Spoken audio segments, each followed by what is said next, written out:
My ex posted a thirst trap on TikTok. I, trying to be cool, admired it from afar.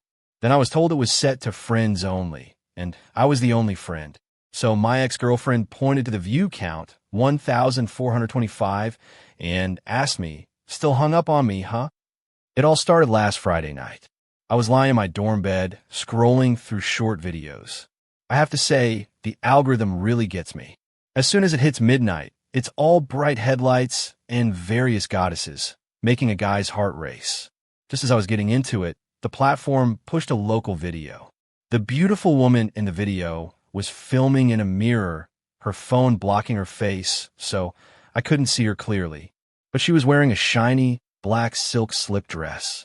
She must have just showered. Her hair was still a bit damp. I watched, mesmerized, as a single drop of water slid down in her collarbone. My eyes lit up. The visual effect was maxed out. Wiping the drool from my chin, I was about to follow this goddess, but when I saw the username, I froze. It felt like a bizarre crossover, like watching Superman fight Godzilla. Damn it. How could it be my disastrous ex-girlfriend, Anna? She used to hate it when I watched thirst traps, and now she was making them herself. What a hypocrite. My first instinct was to report her for shameless, lewd content. But then my hand paused. After all, beautiful women are common, and women with great bodies in black silk are also common. But a woman as stunning as my ex with a body like that was exceedingly rare. I had fallen for Anna hard and fast, starting with cautious pursuit and bold advances.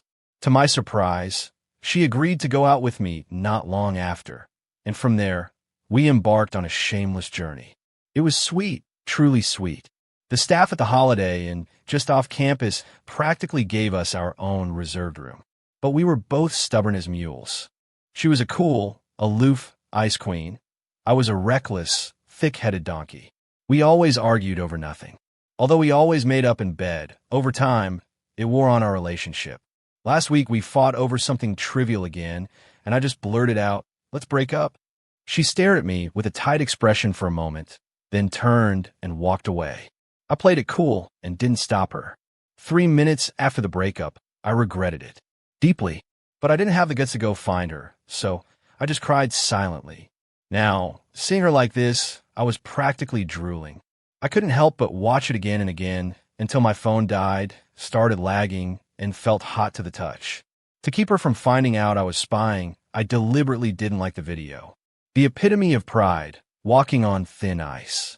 Just as I was about to watch it one more time, a message from Anna popped up on iMessage. "You watched my video and didn't even leave a like." I shot up in bed, horrified. Crap, how did she know I watched it? Panicked, but still stubborn, I typed back, "Didn't see it." "Stop being so narcissistic. You think you're worth my time?" Anna replied calmly, "Really? Because I set this video to be visible only to you, which means no one could have seen it, but you. And strangely enough, the backend data shows it's been watched over 900 times, with a 100% completion rate." Noah, care to explain that? I stare at my phone, my face turning every shade of red and green. I cringe so hard my toes try to dig a hole through the floor. Busted. I had been completely played by this cunning woman. Damn it. But I'm Noah, a man with pride. I wasn't going to admit defeat that easily. A man's gotta have his pride, even if it kills him. Fine, I watched it, I typed. It was mainly because watching your videos earns me points. Watched it a few times and got enough for a Coke. Next time, make it longer so I can earn more. Anna sent back a single, deadly question mark. I could practically feel her clenching her fists and grinding her teeth through the screen. Noah, so I'm only worth a $2.50 Coke to you. She was getting mad. She was getting mad. I immediately pressed my advantage. What do you think? But don't feel too bad. If you work hard, you might be worth a few more bucks. Then I could buy a lemonade from Chick-fil-A. Anna went radio silent. She didn't reply. Victorious, I went back and watched her thirst trap another 200 times. I missed that feeling, that warmth. I missed her. Of course, I understood why Anna set the video to be visible only to me. I wasn't that clueless. She was just looking for a way to get back together. So, I didn't leave her hanging. The next day after class, I went straight to the university gym to find her, ready to give her an out, hoping she'd take it. As expected, Anna was there playing basketball with her friends. I found an empty spot on the bleachers and watched her, feigning indifference. I watched her sink a perfect shot, watch her wipe the sweat from her brow with a small towel, watch her walk to the sidelines, and accept a water bottle from a guy. The gym was loud, so they had to lean in close to talk. From my angle, it looked a little too intimate. A handsome guy, a beautiful girl. What a lovely picture. I squeezed the lemonade bottle in my hand so hard it burst, startling the person next to me. I muttered a polite apology, then threw the mangled bottle in the trash and walked out without looking back. When a dog cries, people notice. When a man cries, who knows? This time, my heartbreak was visible only to me. I painfully blocked Anna on every platform, even Venmo and Spotify. But I secretly saved that video, the one I'd practically burned into my phone screen, as spiritual nourishment for lonely nights. I wiped my tears and tried to force myself to sleep to stop thinking about that wicked woman. But I just tossed and turned. When I closed my eyes, my head was filled with poetry. I guess that's what happens when you're an intellectual like me. To be or not to be, that is the question. Who lives in a pineapple under the sea? As my mind wandered, an unknown number called. Noticing my roommates were still awake, I answered it. Noah, you need to come calm Anna down. It was Anna's roommate, Chloe, her voice frantic and piercing. What's it to me? Call me when it's time for a funeral. I'm hanging up. No, don't. She's drunk, downstairs from the women's dorm, hugging a trash can and crying her eyes out, saying you don't want her anymore. She refuses to go back to her room. It's not even windy out, Noah. If you don't come talk to her, it's going to be really embarrassing. She's a student here, after all. I rolled over in bed. I'm not going. Let her find some other guy to comfort her. It has nothing to do with me. Chloe tried to explain something, but it sounded like the phone was snatched from her hand. Anna's voice came through the receiver, hoarse and slurred from the alcohol. Noah, I want to hug you. I replied sarcastically. Go ask the guy who gave you water today to hug you. I want to kiss you. Go ask the guy who gave you water today to kiss you. If he's not there, just slap yourself on the mouth with a shoe.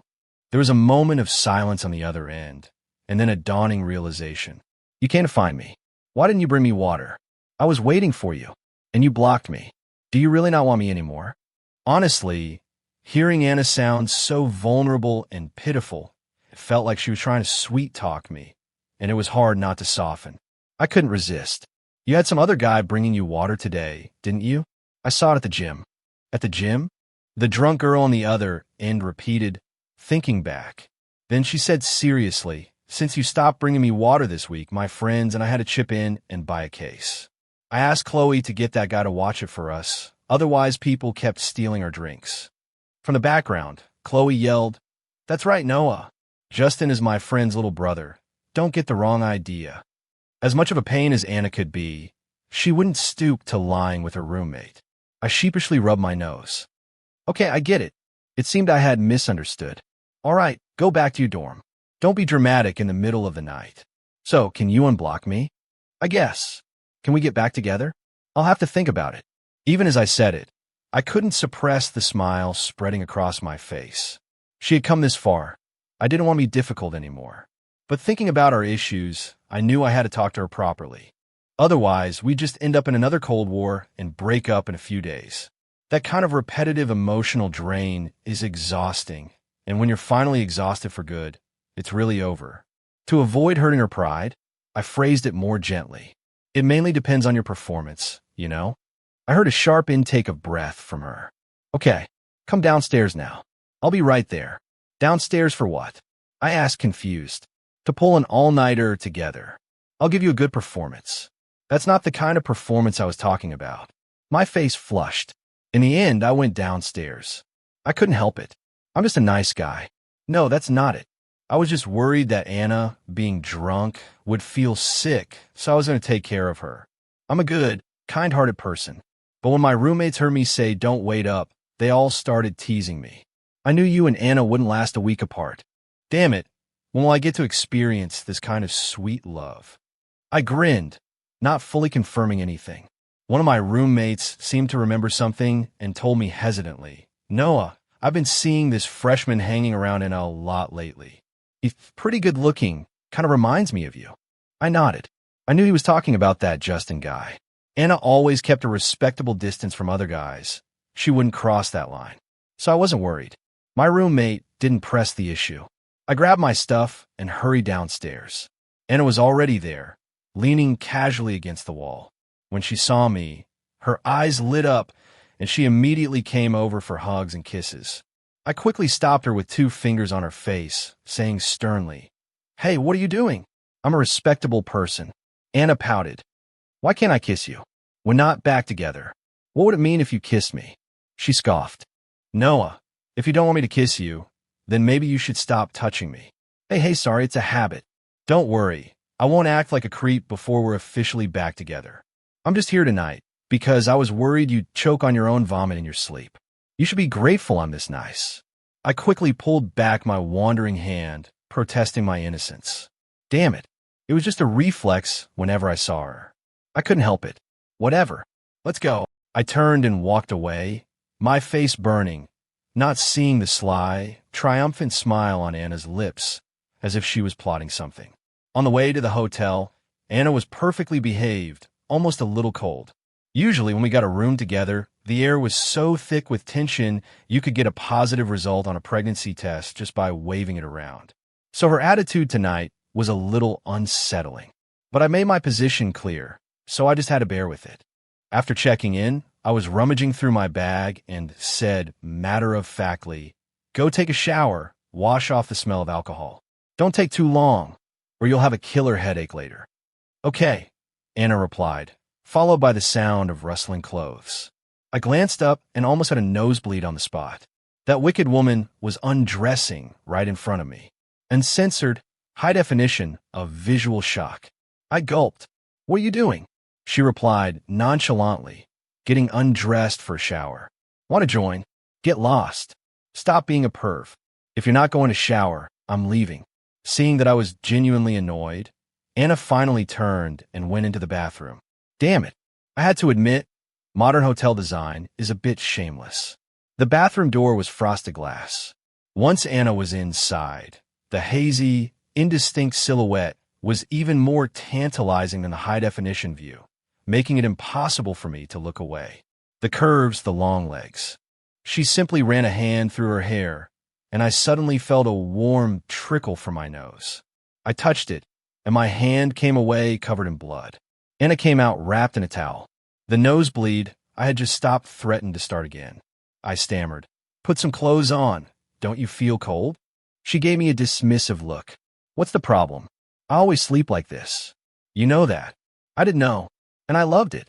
Usually, the sight would make me want to pounce on her. But now, I had to be reserved. I forced myself to look away. "Fine, sleep like that if you want. Whatever makes you comfortable. Let's just sleep. Remember to turn off the lights. If you feel sick during the night, wake me up. Otherwise, just pretend I'm dead." With that, I pulled the covers over my face so she wouldn't see my lecherous expression. And it didn't say much, just turned off the lights. Then the mattress next to me dipped. I instinctively started to reach for her, to hold her like all those other nights, but I forced myself to stop. We weren't back together yet. I stayed silent. Anna stayed silent. But the lingering smell of alcohol on her, mixed with the hotel's body wash, kept assaulting my senses, making it impossible to sleep. Instead, my mind was filled with indecent images. For the record, my brain's dirty thoughts are not my fault. I respect my brain's thoughts and choices. I'm still a pure boy who scorns such things. So, if I just sneak a little touch to satisfy my craving, she probably won't mind. Once Anna's breathing became steady, and it seemed like she was asleep, I reached my hand over. First, a gentle poke. "Anna, you asleep?" No response. I got bolder, touching her more firmly. Still nothing. In fact, she let out a tiny snore. I wondered when she had picked up that bad habit, but I was too preoccupied to think about it. Convinced she was fast asleep, I grew bolder. This feeling of reunion after being apart was intoxicating. Her legs were just as amazing as I remembered. After a bit of touching, I couldn't resist leaning in to kiss her. But her head was turned at an awkward angle. I wanted to move her head, but was afraid of waking her. Just as I was about to give up, Anna mumbled something and shifted her head, her lips now perfectly accessible. It was like someone handing you a pillow just as you're getting sleepy. I seized the opportunity and planted a kiss on her lips. I couldn't help but kiss her again. Then, I quietly snuggled into her arms and closed my eyes, secretly planning to wake up 5 minutes before her so she wouldn't find out. I was pleased with my clever plan, but just as I was drifting off, I faintly heard a soft chuckle. Then, my cheek was kissed twice and I was held even tighter. The next morning, I was woken up by a phone call. I groggily opened my eyes and buried my face in the person next to me, trying to block out the noise with her softness. So loud. Then, someone picked up my phone. A voice, still husky with sleep, said, "Not interested in a mortgage, not buying a car, don't want a new phone plan, not looking for a tutor. If you call with another ad, I'll scatter your ashes." The room fell silent. Satisfied, I was about to go back to sleep. But a second later, it hit me. Wait, the person next to me. My eyes flew open in horror. I was clinging to my ex-girlfriend for dear life, my leg thrown over her waist in a most shameless manner. I stiffly craned my neck and saw Anna looking down at me with a smirk. "Noah, what's this all about?" I scrambled away from her, defensively retorting without an ounce of justification. "I was just holding you. Don't overthink it." "Really?" Anna yawned lazily. "By the way, my lips feel a little swollen. Did you kiss me last night?" "You were bitten by a mosquito." Anna's gaze fell on my lips. "Then was your mouth bitten by a mosquito too?" "No, I'm just dehydrated." "Didn't you see I had a nosebleed last night?" I said stubbornly. Afraid she'd ask more questions, I jumped out of bed and started getting dressed. "I have an early class. I'm leaving." "Noah," Anna called after me, her voice a little down. "Were you serious yesterday about getting back together?" "Of course I was." Anna stared at me, her eyes filled with distrust and hurt, as if I didn't give her a straight answer right then, I would lose her for good. It made me feel a little guilty and heartbroken. After a moment of internal conflict, I decided to tell her the truth. "Anna, I don't want to break up with you either. But after thinking it over, I think it's better to be upfront with you. It's not fair to you otherwise. The thing is, your mom came to see me the day before we broke up." At my words, Anna's expression froze. The reason Anna and I broke up, besides all the petty arguments, was mainly because her mother had found me last week. I always knew her family was well off. I just didn't realize how rich. Looking at my $10 t-shirt from Target and then at the Cartier bracelet on her mother's wrist, I was struck for the first time by the clear realization that Anna and I were from two different worlds. During our conversation, her mother was actually very polite. She said she just wanted to see what kind of boyfriend Anna had found. But everything she said, in one way or another, was telling me a hard truth. I couldn't offer Anna any real help. Love can't be eaten, but money can. And after graduation, Anna was set to be engaged to an outstanding young man from a family of similar standing. The immense gap between us was suffocating. People have their joys and sorrows, and I was destined to be a workhorse, while Anna was set to be a CEO. I had planned to talk to Anna about it, but then I saw her playing basketball, full of life, vibrant and unrestrained. It was true, we didn't match at all. That's why no one understood why she was with me in the first place. They all thought she didn't really like me, that she was just attracted to my good looks and goofy personality, just having fun. Even I thought so. After all, Anna never really said why she liked me. I had only pursued her for 2 days before she agreed. After we started dating, it was all about making out and hooking up, or going to a hotel room to play games together. In short, she was just after my body, not pure love at all. It was terrifyingly carnal. I had pretended not to know, maintaining a calm surface, until her mother's visit slapped me hard, waking me up and crushing my confidence, making me realize that Anna might really just be playing around. If our relationship was doomed to end badly, it was better to end it sooner rather than later. So I used a small argument as an excuse to break up with her, feeling both miserable and helpless. After Anna found out her mom had come to see me, she went home that day with a grim face. I was terrified. If she went back to confront her, would her mom think I was trying to drive a wedge between them? My relationship with my potential mother-in-law would be ruined before it even started. The thought made me even more anxious. I unblocked Anna, wanted to tell her to talk to her mom calmly. She said she would, but I was still on edge. On the third day, to welcome new members, the president of the anime club organized a camping trip. I had to go for the extra credit. Anna was also a member, but I figured she probably wouldn't show up today. I missed her. I was feeling a bit down, but when I got on the bus, I was surprised to see a familiar figure in the back row. As if sensing my shocked gaze, Anna looked up at me, her expression lazy, looking every bit the sly fox. I hurried over to her. "What are you doing here? I thought you wouldn't come today. Didn't you say I had to perform? How can I perform if I'm not with you?" I paused. "I meant about you going home." Anna toyed with my hand, which was resting on her leg, and chuckled. "What are you so nervous about? I just went home and talked to my mom about us, and help her resolve some of her issues." "What issues?" Anna explained in a low voice. "You've probably noticed that my mom and I aren't very close, right?" It was true. Anna and her mom would call and video chat, but their conversations were always brief and cold. Not like me and my parents. Even though they worked long hours, we could still chat about everything from international affairs to school gossip and enjoy it. Anna had often said she envied my family's atmosphere. She sighed. "My mom has had a hard life. She was in an arranged marriage with my dad, and my dad is a scumbag. He was always cheating on her when I was little. He had enough mistresses to form an entire army platoon. My mom put up with it because the partnership between our two families was important, until my dad started hitting on the cleaning lady at his company and even wanted to divorce my mom for her. Anyone could see the cleaning lady was just after his money, but my dad wouldn't listen. He insisted on a divorce and even let that woman mock my mom. It eventually made my mom sick, and she had some mental health problems. It was my grandfather who stepped in, sent the cleaning lady away, and sent my dad to Africa for a few years. He left me a lot of things. That's how we got through it. So, my mom has always hoped I'd find someone from a similar background. She's naturally a bit hostile towards people from ordinary families. When I went back this time, I had a serious talk with her and made her understand that you're not that kind of person. Otherwise, I would have thrown out that $10 Target t-shirt of yours a long time ago." Anna's words left a strange feeling in my heart. She's been sick again recently and couldn't come, so she asked me to apologize to you. Don't hold it against her. I quickly replied, "Of course not." It was clear her mom was a victim too, having met a scumbag like that. I felt sorry for her.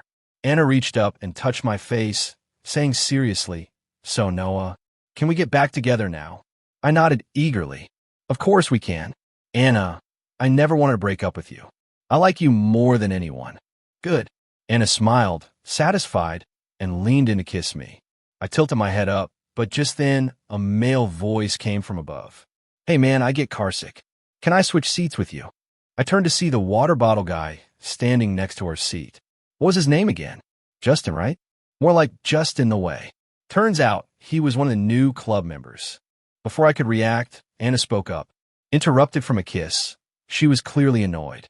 She said flatly, "You get carsick?" Justin clutched his forehead and nodded pitifully. "Yeah, I feel dizzy and nauseous. It's really bad. So I was hoping to switch with you. Is that okay?" I scoffed. What a load of crap. First time I'd ever heard of someone getting carsick and wanting to move to the back of the bus instead of the front. The smell of his bullshit was suffocating. Anna glanced at him. "I agree on his behalf. You can have the seat." I was stunned, looking at Anna in disbelief. "Seriously? You were just begging to get back together and wanted to kiss me, and now you're doing this for some manipulative jerk?" Justin was also surprised that Anna agreed so readily. He could barely contain his delight. "Thanks, man," he said happily. Anna nodded, then stood up, and then she pulled me, still fuming, to my feet. I was even more confused. As I stared blankly, Anna said calmly, "Then you can sit here by yourself." Anna led me to a new seat. As we sat down, I was still a bit dazed. I looked back at Justin, who was standing there with a twisted expression, not knowing whether to sit or stand. The other students who had heard the whole exchange were all looking at him with schadenfreude. Anna's ability to shut people down had leveled up. She could deliver a slap in the face without using a single curse word. I was impressed. "Poor guy," I said. "Why do you feel sorry for him? Did you actually want me to sit with someone else?" Anna shot me a cool glance. I grinned and denied it. Of course not. I was just curious. Are you close with him? We're just acquaintances.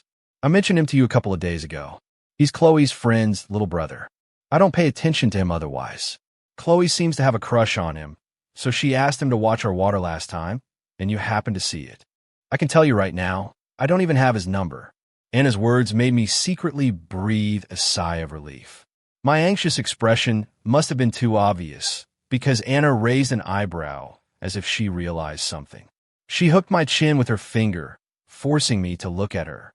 Noah, besides my mom, was there any other reason you broke up with me? I blinked, not knowing how to explain. I had a feeling that if I said, I thought you just wanted to sleep with me, she would slap me right then and there. Seeing my silence, Anna's expression turned colder. She tightened her grip on my chin, her tone flat. So, there was another reason. Whatever it is, just tell me. I'll fix it, as long as you don't break up with me. The affection in her eyes when she spoke was real, tangible, direct, and obvious. I was stunned for a moment, then a startling thought occurred to me. Anna actually liked me. She wasn't just playing around. I couldn't help but ask, then why are you always trying to get me into bed? Other girls in relationships are all about romance. Anna raised an eyebrow. I don't care about other people. We're different. If you want romance, I can do that too. It's just that I like you, so of course, I'm attracted to you. We're going to get married someday anyway. So what's wrong with starting our life together a little early?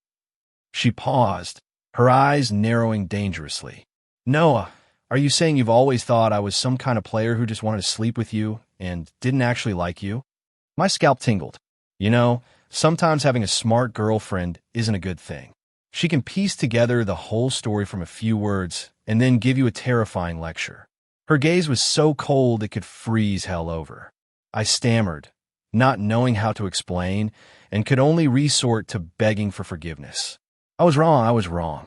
It was a misunderstanding. Anna, mindful of the other people on the bus, didn't press the issue. She just said seriously, whatever the reason, it was my fault for making you feel insecure. From now on, I'll give you all the security you need. My heart swelled. All the gloom and fear vanished. Perhaps because she was afraid I'd feel insecure, Anna stuck to me like glue after we arrived at the campsite. Everyone, friends and strangers alike, understood that we were back together and teased us about it. Only Justin shot me a few dirty looks, his resentful, calculating eyes making it obvious what he was thinking. I couldn't be bothered with him. I was busy contemplating a serious question. Where would we sleep tonight? We were back together and had opened up to each other. If I didn't share a tent with her tonight, she would definitely worry. But if I did sleep with her, I was afraid my back would be so sore I wouldn't be able to get up tomorrow. Reason and impulse battled it out in my head. In the end, I decided to share a tent with her. I'm just a horny guy. Your girlfriend is a top-tier beauty with the body of a goddess, and she says she likes you and doesn't want to break up. Could you resist? I couldn't. So this was just human nature. Plus, she had already talked about marrying me in the future, so of course, I wouldn't refuse her. After successfully brainwashing myself, I grabbed the blanket issued by the club and went to help Anna set up her tent. But as I got closer, I saw that waterboy Justin had somehow sidled up to her again. I stopped and decided to watch the show. Hey, Anna, I don't know how to set up a tent. Can you help me? Anna didn't even look at him, her tone laced with sarcasm. You're a grown man asking a woman to help you set up a tent. Justin's smile faltered. Then he said pitifully, well, they do say men and women working together makes the work lighter, right? This time, Anna reacted. She looked up at Justin, her eyes scanning him from head to toe, and then said something shocking. Then go work out. Good luck. Try to get your total weight, including the coffin, under 200 pounds. Anna seemed to have unlocked some kind of venomous tongue seal, roasting people without batting an eye, giving no face at all. Now Justin's face was twisted. Wow, you're really funny. Want to hear something funnier? Get the hell away from me, Anna said coolly. Before, you were my roommate's friend, so I gave you some face. From now on, I won't. Justin forced a laugh, said a few more words, and then quickly made an excuse to leave. But before he left, he saw me and shot me a venomous glare. I gave him the middle finger right back. I wasn't about to put up with his crap. Watching him walk towards the woods, I snorted and quietly followed him. Justin wasn't a major threat, but he was like a fly buzzing around Anna, and if I didn't swat him, he'd keep coming back. He messed with the wrong guy. When I got back, Anna had already set up the tent. I casually tossed my bag inside. She glanced at me, her eyes dark. I suddenly feel like we should have set up the tent somewhere more secluded. My face flushed for no reason. Damn it, she was shameless. A little later, the whole club gathered for dinner. Anna didn't eat much. Instead, she kept staring at me with a burning intensity. My intuition told me she wanted to kiss me right then and there, but with so many people around, she could only squeeze my hand, her touch both intimate and impatient. So you really can't blame me for thinking she was just playing around. Who wouldn't have second thoughts in this situation? After dinner, the club president forced everyone to gather around for a game to build team spirit. It was truth or dare, and the loser had a drink. I didn't want to go, but then I had an idea and joined in enthusiastically. Anna, of course, played with me. As soon as she sat down, Justin started staring at her eagerly, but Anna just cuddled up to me and whispered in my ear. The game started quickly. With so many people, they used a pass-the-flower method to choose the unlucky person. And the first unlucky person was Anna. Truth, she said. Justin immediately spoke up. Name 3 of your boyfriend's flaws. Real flaws. The malice in his eyes was blatant. Anna didn't have to think long. He bites me, kicks in his sleep, and steals the covers. That's 3. She said it with a gentle, lazy expression, not like she was complaining about her boyfriend's flaws, but more like she was blatantly telling everyone how great our relationship was, that we sleep together, that we're doing just fine. It made even me, a guy with a thick skin, a little shy. I snuggled closer to Anna, and she couldn't resist giving me a quick kiss in front of everyone. The other students immediately erupted in wolf whistles and cheers. Only Justin had a forced smile on his face, probably still plotting something. But in the next round, it was his turn. He smiled and said, "I'll choose truth too." I smiled and asked directly, "Hey, freshman, what were you and that girl doing in the woods just now?" My question made several people's faces change. Justin replied stiffly, "Nothing. I was just helping Sarah get some firewood." "Aren't we having a bonfire tonight?" "Really?" "Because I saw you two making out." "Dude, don't make stuff up." Justin denied it vehemently, then immediately turned to the club president, whose face had darkened. "Sarah, don't worry. I was really just getting firewood with her. Noah is just spreading rumors because he knows I'm friends with Anna." Sarah also quickly denied it. "Babe, trust me, there's nothing going on between me and him." The president wasn't stupid. She might be a bit bureaucratic at times, but she was a top student. She asked me directly, "Noah, do you have proof?" As a matter of fact, I was taking a selfie at that moment and happened to catch it. I just posted it in the club's group chat. You can see for yourselves. And with that, the game ended and the soap opera began. As Anna pulled me up to go back to our tent, we could already hear arguing, shouting, and begging behind us. Justin was probably getting an earful right now. I had noticed him flirting with one girl after another since we got on the bus, complaining to this upperclassman and that one. The guys all knew what he was up to, but the girls were fooled by his polite demeanor, thinking they were just that charming. In any case, he could have flirted with anyone, but he dared to do it to Anna right in front of me. Neither of us was going to let him get away with it. By the time I crawled out of the tent the next morning, my back aching, someone told me that the president had made Justin and his girlfriend leave in the middle of the night. As for their club credits, they could forget about them this semester. I heard about it, but didn't really care. Chloe found out about it that day, too, and angrily deleted him, then dragged me and Anna out for drinks to drown her sorrows. I was so wrong about him. I thought he was a sweet, innocent guy, but he's just a player. Ugh, and he almost made you two break up. This one's on me, as an apology to you both. Chloe was filled with guilt, chugging her drink and lamenting. You don't understand how wonderful love at first sight is. No, wait, Anna should. I was curious. Why would she understand? Chloe explained, because she fell for you at first sight. I blinked, confused. Chloe laughed.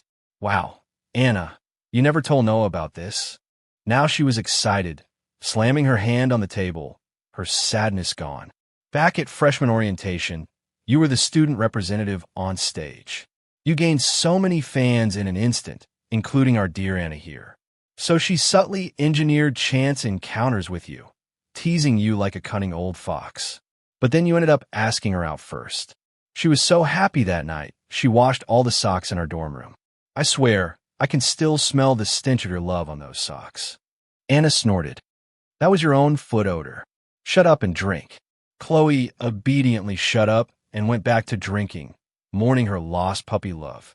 I looked at Anna in disbelief. I had always thought I was the one who pursued her and that our love grew over time. I never imagined it was her who fell for me at first sight, that it was all premeditated. Why didn't you tell me? I told you I liked you, but you didn't believe me. You thought I was a player. Do you believe me now? Anna kissed my cheek. You're so dense. So you really like me that much. You could say I love you. In a noisy barbecue joint, her tone was firm and resolute. Chloe, sitting next to us, banged her bowl on the table. Hello, there's a living person here. Get a room. Why are you two so eager after just a few words? Wait, Anna, does this mean I don't need to leave the door unlocked for you tonight? Anna and I replied in unison. What do you think?